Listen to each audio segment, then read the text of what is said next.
আসসালামু আলাইকুম গাইস, কি অবস্থা সবাই কেমন আছেন? আশা করি সবাই অনেক অনেক ভালো আছেন। তো আমিও ভালো ছিলাম, কিন্তু কিছু কিছু কাহিনী ঘটে যায় আমাদের মাঝে, যেগুলো দেখার পর আমরা ভালো থাকতে পারি না। তো আমাদের চন্দ্র বাস স্ট্যান্ডে আজকে এমন একটা কাহিনী ঘটে গিয়েছে যা খুবই দুঃখজনক। বাসা কোন জায়গায় কইলেন? হ্যাঁ, বাসা সাদাতপুর, সিরাজগঞ্জ সাদাতপুর। এই জায়গায় কই গেছিলেন?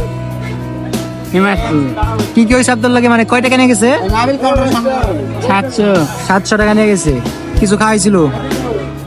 খাওয়ানো মেরে একটা কলা আর বিস্কুট খাওয়াইছিল। খাওয়াই না মাতালে মারা গেছিলেন, হে করে বাড়ি আমার বেড়া পরে সবকিছু নিয়ে গেছিল।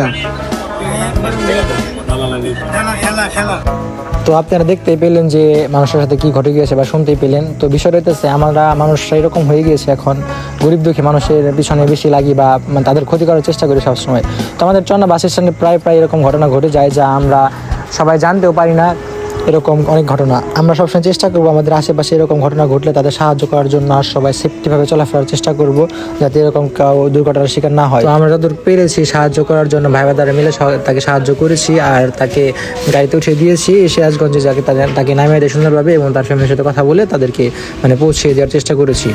তো আপনারা সবাই ভালো থাকবেন, আশা করি সবাই ভালোভাবে চলার চেষ্টা করবেন, আর আশেপাশে আমাদের এরকম মানুষ দেখলে অবশ্যই সাহায্য করবেন। আসসালামু আলাইকুম গাইস, সবাই ভালো থাকবেন।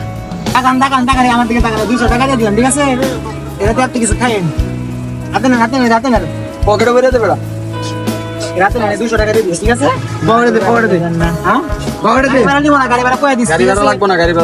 আমার ভাই বাড়ি গাড়ি ভাড়া লাগবে না ফ্রি, ওটা আপনার রাত খরচ রাত কিছু খাইেন, নাস্তা কেমন খাইেন, আর কোন জায়গায় নেমে দেবো নামে ঠিক আছে? একটু সমস্যা খারাপ লাগলে ওই গাড়ি লুক আপ করে হ্যাঁ, রাত নামে দেবো